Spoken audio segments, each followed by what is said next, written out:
Hello and welcome to the WP Inventory Manager use case tutorial videos.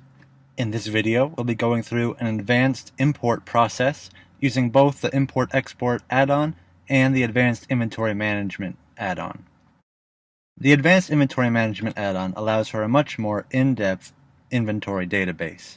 This is covered more in-depth in the tutorial video dedicated to the add-on, but in short, this add-on allows us to distinguish between different types of inventory items, and within those types assign them different custom fields to give them the proper attributes.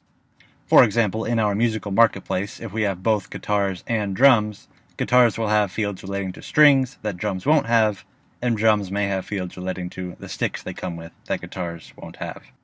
The Advanced Inventory Management add-on, in combination with the Import-Export add-on, allows for a high level of control over the entire inventory database. The Import-Export add-on is smart enough to pick up the different custom fields of each different type, so performing bulk edits or adding numerous different inventory items of different types is easier than ever. Before we get into the actual import process, we'll need to ensure that our type is set up. You can find all your types under the Advanced Management link on the left here. For this tutorial, we'll be focusing on harmonicas, and we'll see that we have all of the default fields that all the other musical instruments have, but we've also added a few custom fields, which you can see based on the little custom tag on the left here. We've added a radio selection for how many notes the harmonica can play, 20, 30, or 40, a drop-down selection for the material, plastic, wood, or metal, and a history section to describe the story of the harmonica if it has one. The actual import is done with a spreadsheet, and all these fields transfer simply over to that. All you have to do for the smoothest import process is have a row of headers with all the inventory fields, though even this isn't totally necessary. You could just simply have the information listed in rows and assign the data to the appropriate fields during the import process.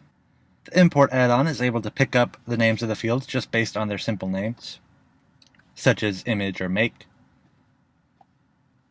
and is also smart enough to pick up the custom fields just by their names, notes, material, history. With our spreadsheet ready to go, starting the import process is fairly simple. Simply navigate over to Import-Export on the left menu.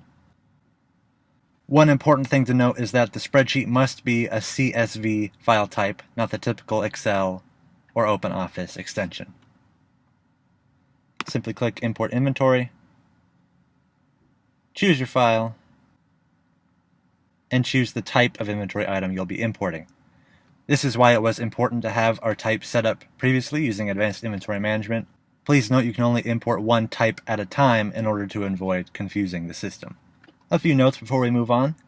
The import file may contain category information either as ID numbers or category names. However, if you're using ID numbers, the categories must exist in the system prior to your import. But if you're using category names, there is an option to automatically add categories based on their names during the import process.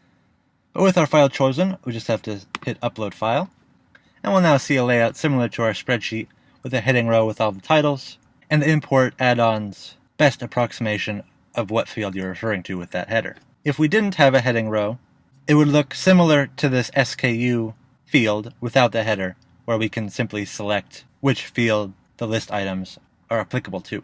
But since we do have a heading row, we'll be sure to click the option stating such. This yellow means that the column in our spreadsheet is not assigned to any specific field in the inventory database. We see that it says SKU here, and we can navigate over to our type to see what the potential problem is. A quick scan through the system shows that we don't actually have any SKU field, but are instead using an FOB. Resolving this is as simple as choosing the proper field from the dropdown, in this case FOB, and the notice is resolved. As was stated previously, we can create categories if they don't already exist with this simple option. Since we do want to create a new category for harmonicas, we'll choose this option this time. However, if you were on the lookout for typos or not wanting to create any extra categories, you could leave this unchecked, and the category field would be left blank after import.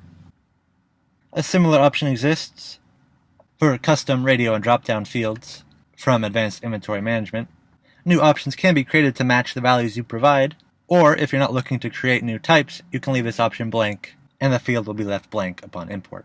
We'll leave this option unchecked to see what happens when there are options that don't exist for the field yet. And then we'll see there's one more error. You have specified the same column multiple times for the same field, highlighted in red. So we scroll sideways. We'll see that the import process is picking up a duplicate name field. If we navigate over to our spreadsheet, we'll see that in fact, yes, there are two different name columns. To resolve this, simply choose the Do Not Import option in the dropdown. It will be grayed out and left out during the import process. And the same option can be applied to any of the fields.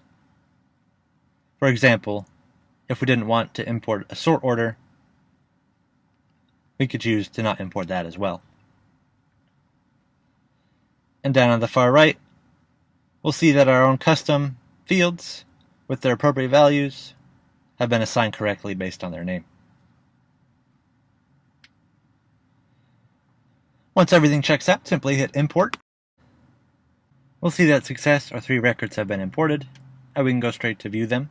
And if we click into one, we'll see all of our information has come across nicely, even including the content of the custom fields.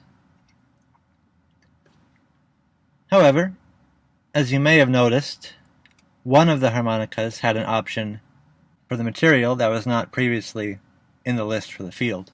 If we refer back to our spreadsheet, we'll see that the Bushman has the material of steel. However, if we scroll down to our material dropdown, we'll see that that is not an option. Since the setting to create new options was not enabled, the field defaulted to the topmost value. In this case, we can fix it to metal. Hit Save Item. And all of our harmonicas have imported properly. That concludes the import process. The other side of the add-on is the export functionality, which is useful for doing bulk edits or ensuring separate records stay up to date with each other. There are a few notes for export, however, namely that exporting all item types together will have unexpected results, so each item type should be exported individually. You still are able to export all inventory if you wish, but the much safer option is to navigate over to inventory items on the left, click into a specific type, and export those items down here at the bottom. Thank you for watching this WP Inventory Manager tutorial video. For more information, we encourage you to visit the tutorial page on the WP Inventory Manager website, where you can find much more in-depth explanations and walkthroughs for all of the WP Inventory add-ons.